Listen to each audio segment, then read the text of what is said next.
All right. What's going on, everybody? Welcome back to another Coffee Q&A. It's 10 a.m. on Friday. What is it, November 29th? Pretty much the last show of November. How y'all doing? Welcome back to the show. And this is our post-Thanksgiving show. And I thought today we'd bust out something that I really enjoy just after Thanksgiving, the next day or two after, depending on how much food we have left over. And that is stuffing waffles. Yeah, I said it. Stuffing waffles. Anyway, so if you're your first time joining us, this is the Coffee Q&A, your daily dose of coffee Q&A here on the OnoCoffee channel.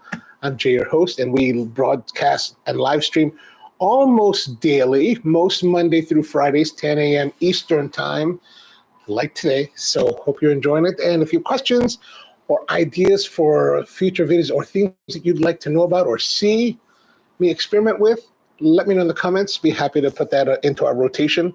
A lot of the ideas that we do on this show come from our viewers. So let me know what you think.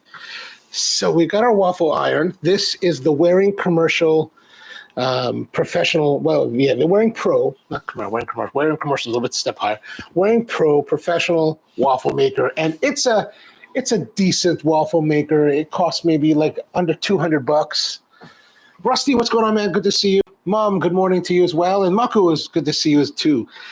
So this particular one, okay, here's one of the problems. One of the problems with waffle irons, especially the stuff that you're going to buy for the home, is that they just don't have enough oomph. Like, you want a waffle iron that has a lot of oomph. And you can see my waffle iron is smoking because I've been running it for the last 10 minutes or so to get it as hot as I possibly can.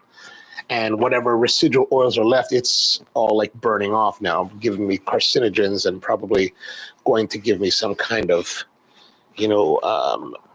medical ailment. But I keep it close to try to keep it as hot as possible. You want to have a waffle iron that'll reach 375 degrees. A lot of home waffle irons don't reach that temperature, so it's difficult for you to get the right. Difficult to get the right crispness, right? So especially if you're used to like Bruxelles style waffles, the Liège waffles, things like that, you really want it to be hot and to be able to maintain temperature. Dylan, how are you, man? Good to see you. How are things in Indonesia? And tons. I love waffles. Says I've got the simplest recipe that I sometimes decide to just make in the morning on weekends. And I hope you made some this morning after you came home from work. So this one is a decent one. Well, the problem is that once you put the batter in, right, you've got this waffle iron that's risen the temperature to 375. And this is true of like even in coffee. We raise the temperature of the water, and then once we add something to it, it dives the temperature. The question is, how well can it recover, right? It's a little bit difficult because we're dealing with 120 volts power. And this one says 1,800 watts, but the wattage consumption is pretty decent, but that doesn't really give us the whole picture. How much can it really recover? So, this is something that if you're thinking about buying a waffle iron somewhere, consider that. Try to get as much wattage. Here in the United States, you can mostly find 1,500 watts, 1,200 watts, 1,800 watts will probably be the most that you're going to be able to find. And then watch the amperage, right? So the higher the amperage draw, the greater the power. And then also look at the cables, right? This particular cable is not terrible. It's probably, it's 60, probably 6. It's probably a total of 16 gauge. Actually, it is probably pretty terrible. It is a 3-prong plug with this thin cable. It should be really nice and thick.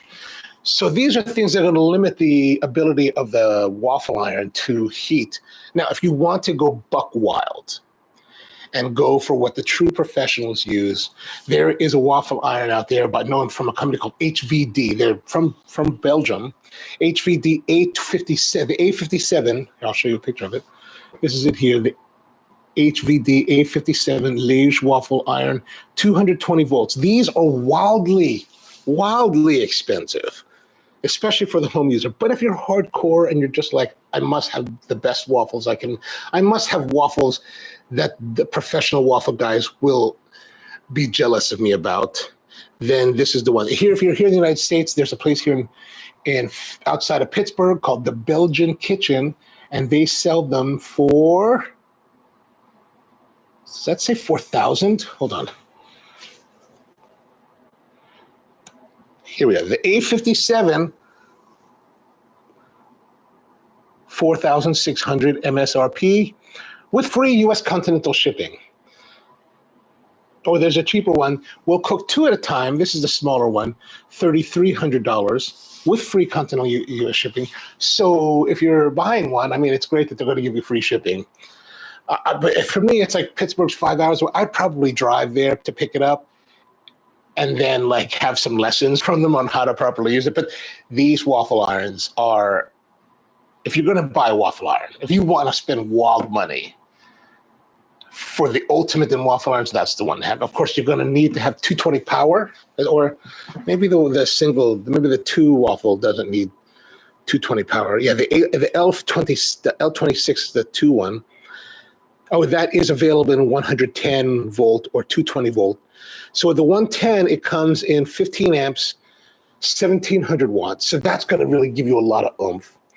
Or 220 volt for 2600 watts. So like ultimate heating power, 11 amps. So as you can see, it's a lower amperage, 15 of the 110 version with less wattage, 11 or 12 in the 12 amps in the larger version or the 220 version with more wattage. But the reason it can do that because now we're running 2 hot legs of 120 volt rather than just one. Yeah, so a little bit better in that respect. No time this weekend. Got you, Anton. My waffle iron is so simple. It's perfect. Never need to apply fat and never need to clean. Oh, that's nice. With the kind of waffles I make, of course. Naomi's with us. How are you doing? What do you have, Anton? I need one that doesn't require oil. Good morning. I have a Breville BMW. Oh, nice. 640 XL smart 4-slice waffle maker. It's very good waffle maker. Oh, nice. Breville does make very, very nice equipment. Now, this one in particular, I don't think really requires you to put, it does have this kind of coating on it, but I put the butter because I like the butter. But before we start this, I'm going to let it heat up for a while, and we're going to make the coffee because we're going to try to do this all together. Now, before we start that, I've got we're doing stuffing waffles. So this is the stuffing. This is leftover stuffing from our Thanksgiving feast yesterday. My sister-in-law made this, and she uses breadcrumbs and seasonings, and I guess chicken broth or whatever, poultry broth, but she puts chestnuts in them.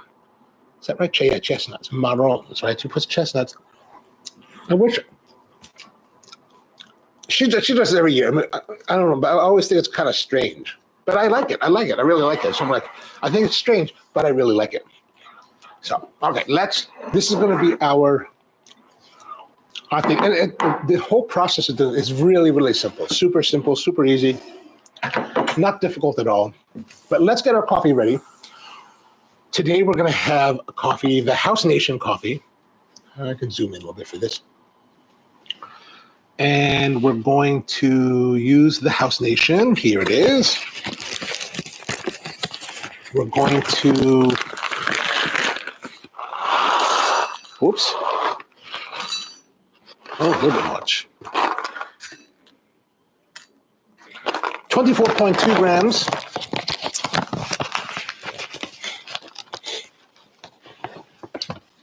I think that availability in the United States might be fairly good because Breville does have a pretty strong presence here in the United States. So yeah, we should be good. Like Breville does make nice stuff. Ever since they bought the Polyscience culinary division from Philip Preston, or partnered with him in that, they've really started making even better products. Like if you want to get a really great induction burner cooktop, the one that they make, the Breville Polyscience Smart Induction, I forgot the name of it, but also kind of significantly expensive, but really amazing cooker. All right, so we're grinding away here. The House Nation is our house coffee, which is what you're drinking. No, I gave you the espresso. So it is not what you're drinking. It is if you go back to the food market and you get their regular brewed coffee, that's what it is. Okay, so we got our coffee all ground. We're going to be using the Café flour brewer and our little brew kettle here. Oh.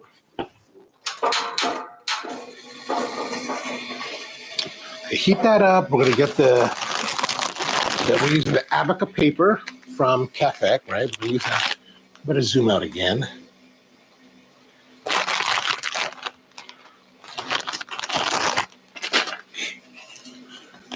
You know me, I like to fold that. Oh, I'm glad you like I'm glad you like the espresso. Thanks, I appreciate that. Busa says, call the control freak. Thank you, Busa. Appreciate that. They're actually, I saw the guys from Breville and when we were in Chicago.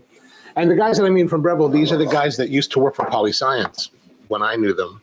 And it was great to connect with them again in Chicago.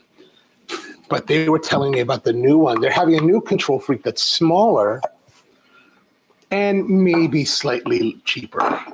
So the control freak is really designed for the professional user, where the newer one will be kind of more geared to the home user at a little bit better price point, a little bit less performance, I think it is, but should be really, really amazing. Then there's also a conduction oven. Oh, there's an induction oven. Oh. I kind of want to get the Innova, the kind of combi oven style home steam kind of oven. Okay, so we've got our coffee ready. Water is boiling. What we're going to do is we want to time it to try to have everything ready at the same time. So let me put this waffle iron here. We're going to put our brewer here. We're going to put this here. Can we see it on the overhead? Yeah, there we go. Let's put it like this. Do it like this. Do it like this. Because we want to go all together, right? All together. Let me turn that heat down. So we're going to take first of all, we're going to take some butter. We've got some just regular old table butter here. Nothing too fancy. Regular old table butter.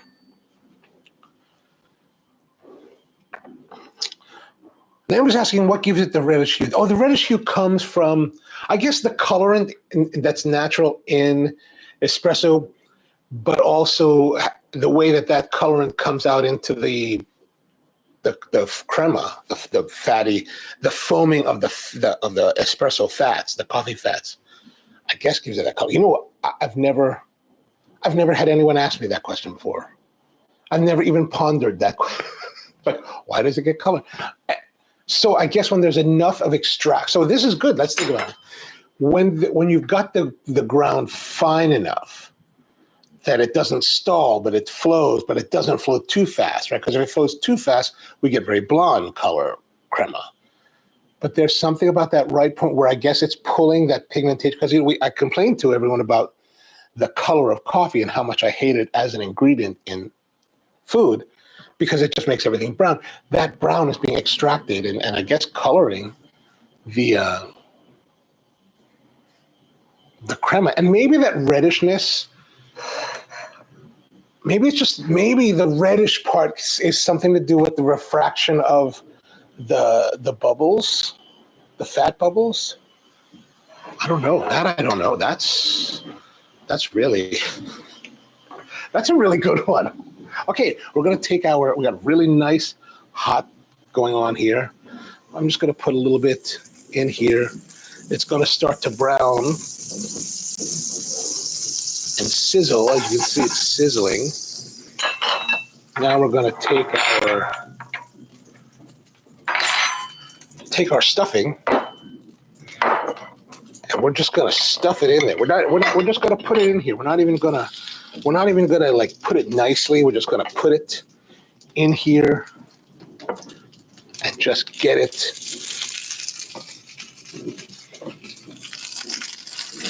like that, just like that, right? Just like that. And then now down. I'm going to mash it down so I can turn it over. Excellent. Now we're starting. It's going to do its thing. It's going to beep and buzz and whatever happens. I've got a little bit of dripping of fats underneath here. There's a little tray that I don't know what I did with it, but yeah, there it is. Okay, so now while this is cooking, my whole thing with food and breakfast and coffee is that, because people always ask me, like, what do you like to use for, your coffee making at home? And typically if I'm making coffee, like if I'm making coffee, I'm usually having it for breakfast, which means that I am trying to have breakfast and have coffee, but I really want to have all of that at the same time. And I want to have it come together at the same moment. So we're going to try to do that today. I reset the buttons so that Naomi doesn't say, hey, how come you didn't press the button? And I can hear, I don't know if you can hear this, but it's sizzling. So we're 20 seconds. We're going to wait 30 seconds for and 81 grams, as you can see. Oh, it makes yours unique. It's interesting to say that because I guess it's a condition of a lot of other roasters out there that love to do the light roasting of their coffees. And the light roasting, because they're not getting as much roast development, they're probably not getting as much, that roast development, right, somehow gives greater color depth and pigment. Maybe pigmentation is not the right word, but it gives greater color depth. So I'm going to guess that that obviously has a big, the roast profile has a big influence on the crema color. It's a stylistic thing, I think, like how people like it and people. But again, it goes back to how does it taste? Like, do you enjoy the taste? Even if it's a lighter roasted espresso, and a lighter crema, is the flavor enjoyable? That's always a question that I ask for myself. Thanks, Dylan. I appreciate you telling me that. Oh, Busa says, I meant to say induction cooker, not oven. Oh, okay, that's no worries. Anton says, trying to find drawer furniture piece right now that can hold a 28 kilogram espresso machine and tamping. It's not so easy. Oh, yeah. You might have to resort to building your own. Not that I would recommend that. That just leads you down a rabbit hole. Now, it's sizzling, it's burning, who knows what's going on. I want to get a nice crust on it, right? So we're just trying to wait, and we're going to wait for the full brew time here. So we're 225. I got 313 grams of water in here. Naomi says, I typically buy medium roast. Is yours darker? The beans aren't oily. So here's the thing, like when I started in business, this is the kind of style of coffee that my mentor roasted, and what I learned a lot about and what I really came to love as time has gone. And that was considered fairly light when I started the business. And really it's a city to city plus roast, which should never drive and so we're like, you know what, first crack, right? So coffee is absorbing the heat, and then at some point it reaches full absorption and then expands like popcorn does and cracks. And first crack happens, and then it cracks, expands, and then starts to reabsorb heat again until it reaches second crack and then expands again. And typically the second crack happens, that's more of a medium, getting into deeper medium roasts. What people call medium today, a lot of these young cats are people that are young cats who haven't really understood what the larger coffee world is about and don't know. But a medium roast a medium roast would technically not really be oily unless it was really old. Okay, so I think we are at 4 minutes now. We've already finished our brew. Time to see how our waffles are doing. Let's have a look here. I'm going to push this to the side, pull our waffle iron over so we can see, and then open up, et voila. Not bad, but needs a little more time. We're going to let that roll a little bit longer because I want to see it a little crusted over. I think it might still be a little bit loose, so we don't want to have that. But I think that, a lot of people, especially if you follow I guess, and I'm gonna go on a limb here without really knowing what I'm talking about because I don't necessarily follow. Honestly, I don't really follow a lot of what happens on in coffee YouTubing. Like I tend to watch when I watch YouTube for myself. It's very rarely about coffee.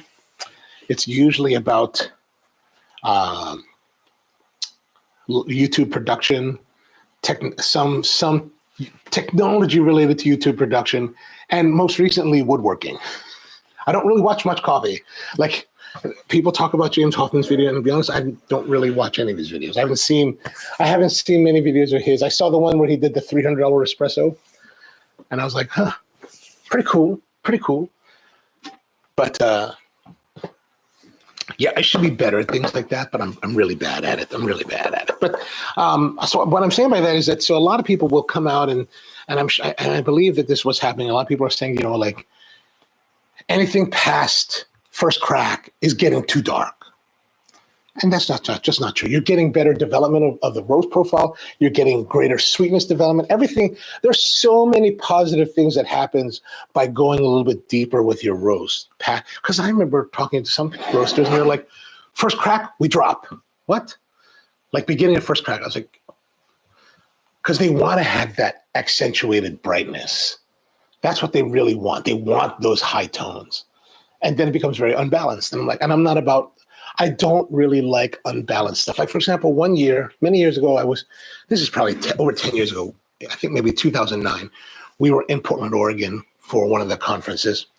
And one of my really good friends, he's like, dude, you need to go to this ramen joint. You love Japanese food. You need to go to this ramen place. It's the best ramen. And everybody said everyone I met, this is the best ramen in Portland, Oregon. All right, let's go. So we went. Tonkotsu broth-based ramen, right? And if you're not familiar with tonkotsu, if you're in the United States at least, tonkotsu is like the most popular of the ramen broths. Everybody's making it. And the idea of this tonkotsu is that it's a pork-based broth that they use. They boil it with the bones. They boil it hard so it gets cloudy because of that boiling. And it's all like, and this broth is all like heavy powered, like it's just flavor. And they're like, we're gonna put this cured pork belly like in thick slices instead of the chashu, right? And then and then they put this noodle. So it's got this bold broth, these bold things going on in this little teeny tiny noodle, like this vermicelli sized noodle. And I was like, what in the is this? And I was like, I'm sitting there eating, and my friend's like, dude, is it awesome? I was like, yeah, man, it's awesome. It's great. It's good stuff. But really, no, it was terrible. It was like hipsters run amok that had no idea about balance and flavor and like what really goes. I'm going to say this with Naomi here. She's going to be like, what the hell are you talking about? But like, I find that Japanese food is about balance, not about this crazy over the top boldness. And in my estimation, this is the case in the coffee world with these newer generation guys. They're all about the bold, that heavy duty brightness, which is, if you enjoy that, that's fine. But to me, that's not enjoyable. Like, I don't find that to be very compelling. Like, I know a lot of people love it. And I never like put that down because if people enjoy it, let's see how this is doing before it gets all, ooh, not bad. I think that's ready. So what I mean by all this is that I don't know what I mean by all this. I'm just thinking about the waffles.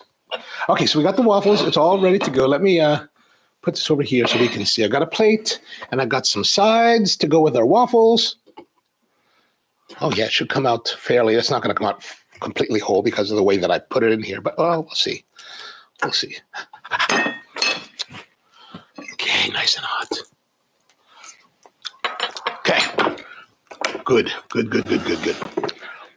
Okay, now I've got the waffles, and I've got some sides here. I fired up some bacon this morning. It's getting a little bit kind of older because let me put that in here. I'll put the bacon inside the waffle iron so that we can get it a little bit hotter. It's been sitting out here for the last like half an hour. This is the thing when you watch these guys that are on food judging shows, and they bring the plates and the judges are eating the food and they're like, oh yeah, blah blah blah blah.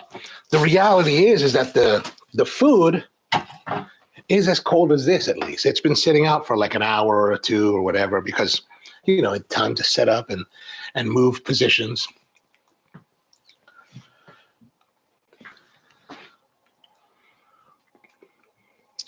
Rusty asks, who was your mentor when you first started roasting? A guy named John Sanders. John Sanders has been my mentor in the business.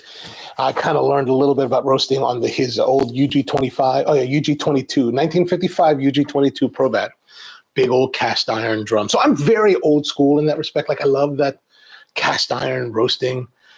The lowering stuff is cool, but I'm like, again, high notes, just all high, if you want to really accentuate brightness and high notes, lowering is a great way to go. If you want more like fuller, robust development, cast iron drum can be very, very compelling, I think. Busa asks, what's your source for staying relevant on the latest developments? Coffee, gosh, I just call friends. Or actually, I live in my own, to be honest with you, I kind of live in my own bubble. Like, I don't really talk to them. I've got a lot of friends in the business. I don't really talk to them about coffee. Like, I don't call. One of my friends before, he would call everybody in the business that we knew. He'd be like on a regular basis, once every 2 weeks or so, he'd call everybody. He'd be like, what's going on? How you doing? I'm not very good at that. I just want to be, I like being friends with people. I don't necessarily need to pump them for information on what's going on. To be honest with you, for a lot of the development that I find, I learn from Hoon. Like sometimes Hoon, I subscribe to Hoon's channel, so his stuff comes across my feed every once in a while. And then, I'll see when he live streams. So sometimes I'll watch, and I'll usually stay in the background most of the time, just to like see what people are talking about.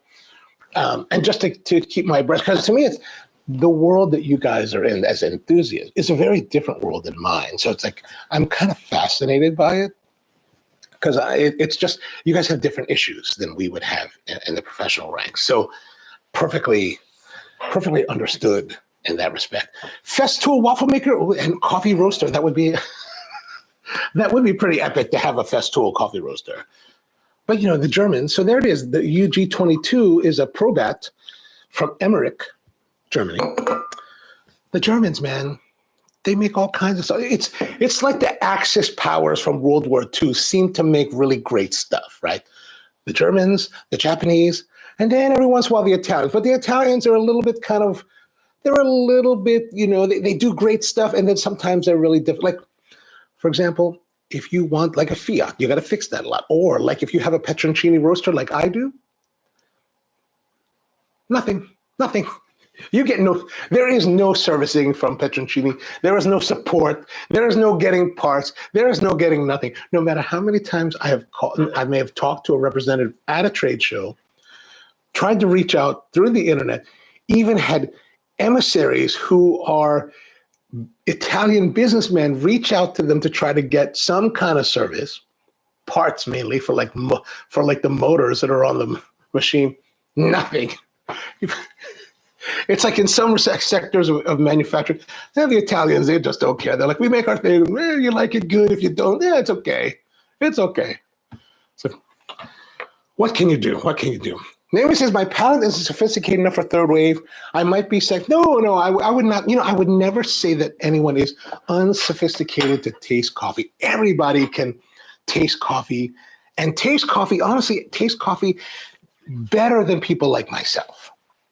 And here's why, because here's the thing. Someone in the professional world, like myself, who is, let us have a taste, who is trying to bring coffee in, roast it, and sell it to a consumer, we have to know so much about that to craft our message about it, to tell you why you could appreciate this in a different way than the other competitors, why you should pay more than the other competitors, why you should make the effort to buy our stuff than the others. But in your role as a consumer, as an enthusiast, your only concern is enjoyment. That's really it. It's not about like, you don't have to, it's not about sitting there at a cuppings, at a harvest tasting and you're trying to impress other cuppers. You know, even when I'm doing green buying and we're at like a taste of the harvest where you're cupping with all these other people and they're showcasing a lot of the harvest of the year of that country. What do I care if I impress the dude over there? Like, it doesn't matter. I don't care what he wants to buy. It's only what I need to buy for my guests, right? And same thing on the enthusiast side. It's like, all you have to worry about is what you like. And if you don't like it, it don't matter what score it is. It don't matter who made it. It don't matter what YouTuber said how great it was. If you think it sucks, it sucks. I think to me, it becomes a very simple equation, right? It's like with the Festool thing, right?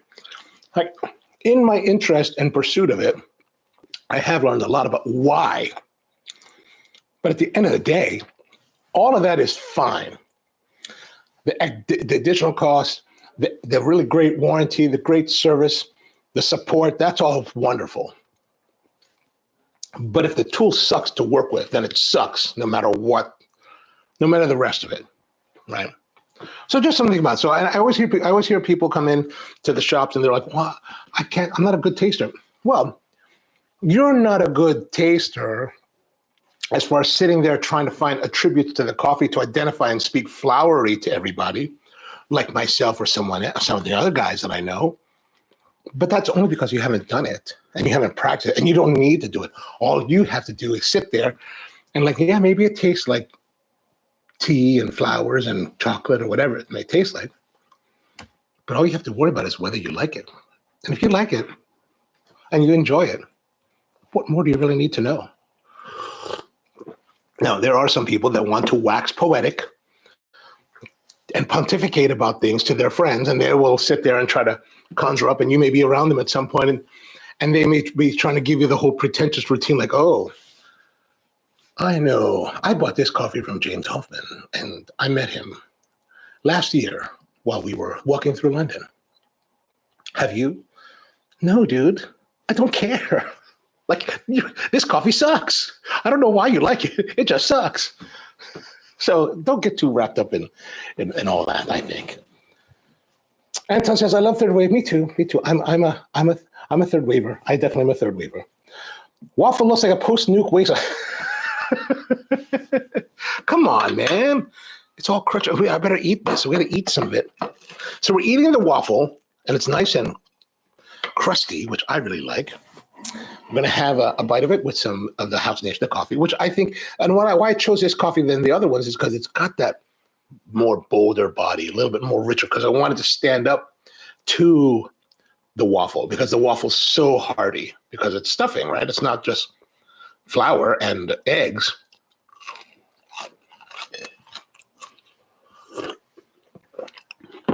It needs to be robust. Plus, we got bacon that I reheated. Oh. The bacon, also from Germans, a place here in Baltimore called Binkert's. Sausages, amazing stuff. It's not terribly close to where I live, so I don't get to go there as much as I'd like to. So I have fallow seasons. Months will go by before I can get more bacon. And now I don't buy bacon from anywhere else. I'm not buying. It's not worth it to buy bacon elsewhere. I get them to cut it to like the thickness that I want. And they have the full range, Anton, of like German sausages. I always like the Barenwurst. Give me the Barenwurst. That's all I want. And Nürnberger. I have Nürnberger, Barenwurst. I'm very happy. They have Debrzinger. They have, of course, the Bratwurst. They have the Weisswurst. They have and all the rest of Limburger and all the, they have the smoked, pork chops. Delicious. They have Landjäger. Very, very, very, very nice. Okay, before we continue on, let's try some maple syrup. We've got some maple syrup from Costco. See how that goes with our little concoction here.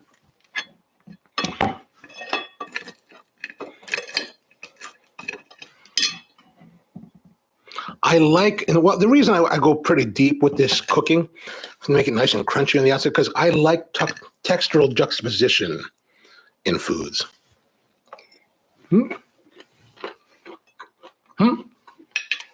Good. Now, in addition to the bacon, I also have a selection of our meats.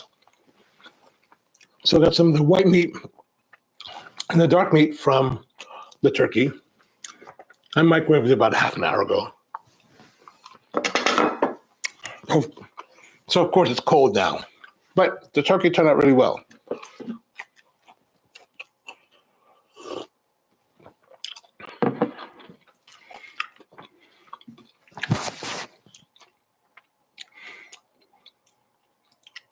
Rusty says, you need to make another video of the leftover turkey sandwich with stuffing, waffles, and the bread. The problem is that this is it. This is all that I have left. I'm like that. When I pulled it out of the fridge this morning, because, you know, everybody, all the family members take stuff home. And I was like, I just told everyone, I needed some stuffing for tomorrow's live stream. And they left just enough, which is great. I'm grateful. But it's just enough. You're like, oh. So nothing else will happen after this. Unfortunately. Okay. I did make some fried egg. So we're going to try that. Nothing like a cold fried egg. And since we're not a Food Network show, I don't have to pretend that it's hot. Mm. Mm. Good.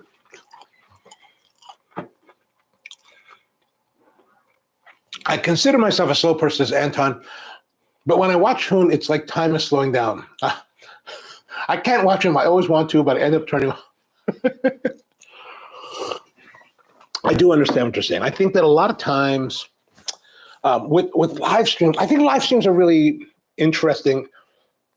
For me as a viewer, I find live streams to be interesting. Sometimes I can watch them, sometimes I can't. If I'm really engaged with the presenters, I usually can watch. Like, for example, I will sit there and watch and participate in. So there's Heather Ramirez has a channel called Heather Just Creates. She's married to Tom Buck, who is a YouTube tech YouTuber. And I follow Tom. I've met them in person in this past year. Really great couple. But they do a Friday afternoon, 4 p.m. live stream. I enjoy watching that. I have come to learn to enjoy the Festool live stream that happens at Fridays at 12 noon as well, which should be happening today. Sometimes, I can almost never catch the live stream. And then there's a channel called the C47 that's also about YouTube tech, or more about YouTube, more about actual video production than YouTube tech production. But that happens Wednesdays at 6 p.m. I'll watch that. And then I'll try to, if I'm home on Sundays, I'll watch Curtis Judd and Aaron Parecki's live streams on Sundays. But then I'm sitting in front of then on a Sunday, I'm just sitting there for like 4 hours watching these back-to-back live streams. Like, I got to do something with my life. But I totally understand what you're saying on that. Naomi says, I need a class in coffee tasting and recognizing tastiness. Oh, that we're going to work on. Maybe not need, but want. Yes, yeah. Yeah, the coffee sauce. Is House Nation beans, the beans used for espresso as well at the coffee shop in the food market? No, they are two separate. So the House Nation is a separate blend than the espresso. Now, there can be crossover of components, but they are different. They're intended to be different flavor profiles, right? If I was to categorize them, I would say that the espressos tend to be, I intend the espresso to be more expressive, right? So let's say if we use a couple components to create the House Nation, to get this chocolatey, good-bodied, very rounded, very approachable. It's meant to be very approachable to most people, especially because the whole idea for me is that we want to bring more people into enjoying specialty coffee. People that are not initiated, people that are feeling like, intimidated to try it out, or they don't think they can fit in. These are coffees that I think have flavors that they're going to be familiar with. So the transition will be more welcoming. And then the espresso kind of adds to that. We want to add from there. Let's say if I want to add a more different component, I want to add more fruity notes to it, berry notes to it. So we'll add coffees into a blend to bring those notes out as well, so that the espresso has a little bit more expressiveness. But they're not intended to be the same. You could use them in either purpose, but they will have a different flavor. Like, for example, what we have in the espresso grinder is a coffee that could be used as a major component for the house nation, or as a component for the espresso, because it has this great body with good depth. It has this. The interesting about this Guatemala, this Huehuetenango, it has a really cocoa powder character to, like, it really tastes like cocoa powder. Rather than chocolate, rather than cacao, it has this cocoa powder. You're like, oh, cocoa powder, man. It's just like, so, like I said before, I have it in here because I roasted a little bit of it, and I wanted to get a feel for it to see, as an espresso, how much would we need to add, and what might we need to add to give the, because one of the things, since I'm labeling these as House Nation, the Espresso 99, much like Budweiser, or much like any brand that's out there, there needs to be some level of product consistency over time, right? So I have to try to, and to me, this is really the difficult part of the process, that you have to try to maintain your flavor profile regardless of what's available to you. Where a lot of people over the last 10 years have been like, oh, single origin, we sell single origin. Yeah, you can sell single origin, and you can find beautiful coffees that are single origin. But to me, it's also like you're a one-trick pony, because it's not excessively difficult to find good quality single origins and roast them to a point where you get certain flavors out of it, and then you're done. And then you never have to replicate it. The replication is where it becomes more difficult. That's where the craft really becomes more necessary. Then we says, sometimes we get spoiled with primo stuff and nothing else will do. That is a problem. A lot of my staff who came to me and never worked in coffee before, they always tell me later, they're like, oh, now coffee is really difficult for us. Like, I understand. Rusty says the Costco maple syrup is very I totally agree with you. I mean, Kirkland, they make really nice quality products. I mean, this is 100% US grade A maple syrup. $20, I think, for this. What, 1 quart, which is kind of expensive. When I used to get up to Vermont fairly regularly, my friend, she turned me on to this one maple syrup place. You get the grade B, the darker amber. Like the grade A is a lighter amber, like really more crisp, like clear and lighter. But she was like, you need to get the darker. She's a fabulous baker up there.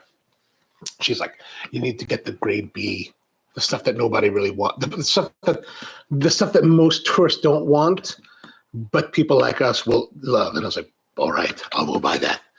So if you're looking for nice quality flavored maple syrup, get the grade B stuff. Don't get the A. The A is for tourists, they say. Okay, very good. So here's the stuffing. Yeah, I really like it crunchy.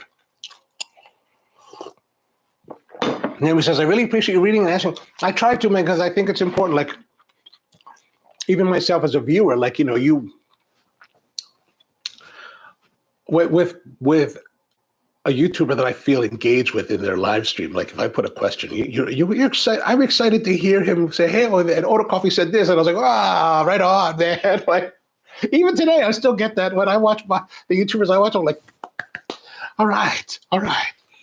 Because just like you, I'm still a viewer as well. I'm not just pontificating about coffee. I mean, I pontificate about coffee, but I am a viewer for other channels. Anton says, I had this intense fermented Ruslandia geisha once. Wow, Ruslandia geisha. What is that all about? That was so tasty, I would let random people. So it's just so awesome that you're like, dude, you're just like, yeah, come try. Hey, you, go here, come try this coffee. I totally get that. Don't get me wrong.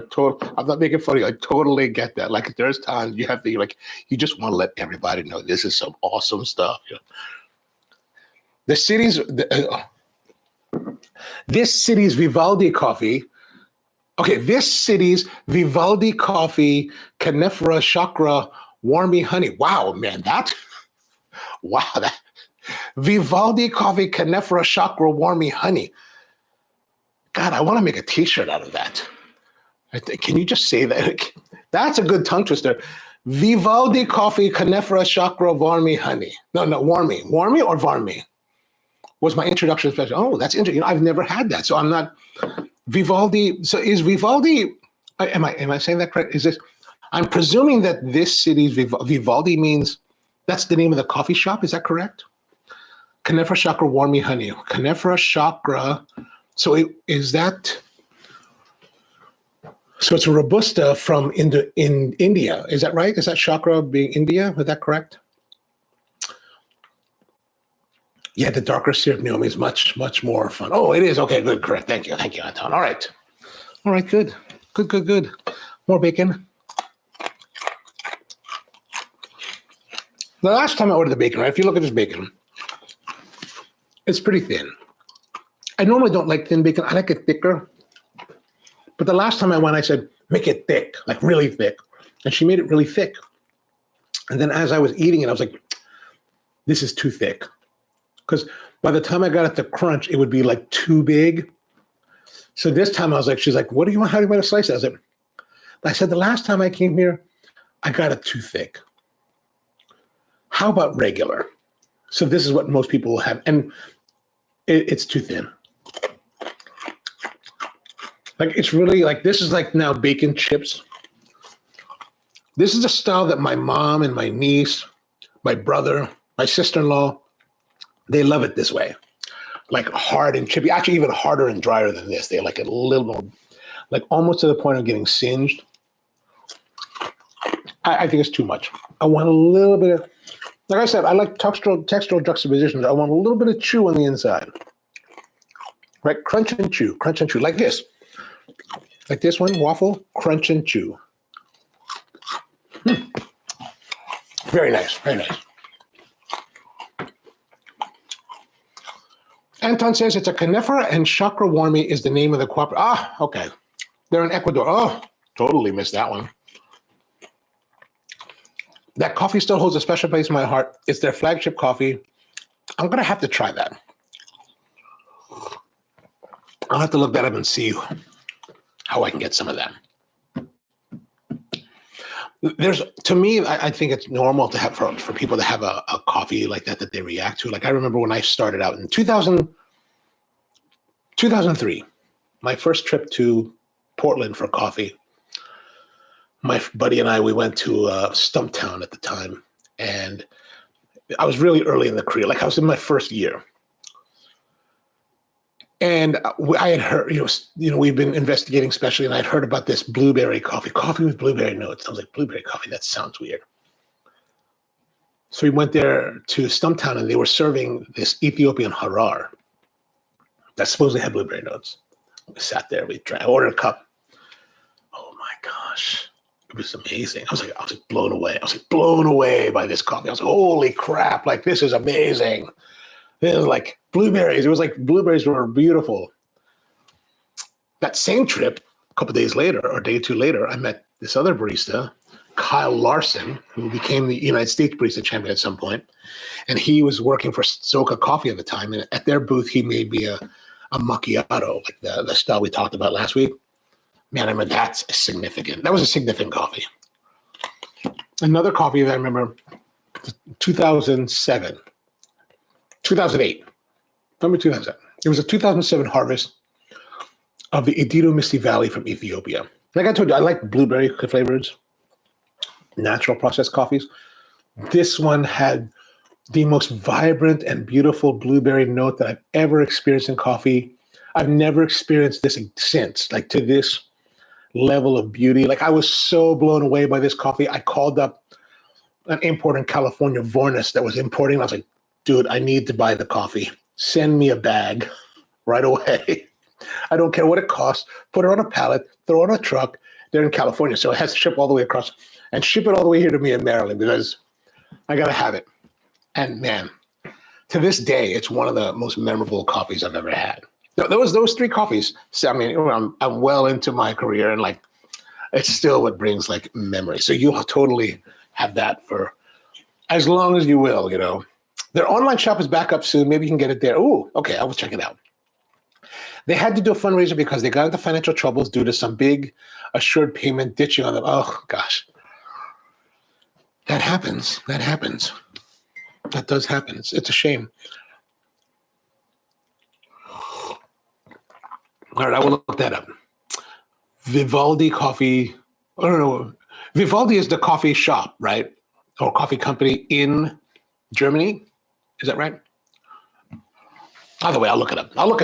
All right. So that's pretty much it for this week. And today, thank you for hanging out with me while I try this waffles. Once I sign off, I'm actually going to scarf this down with quite a strong amount of haste.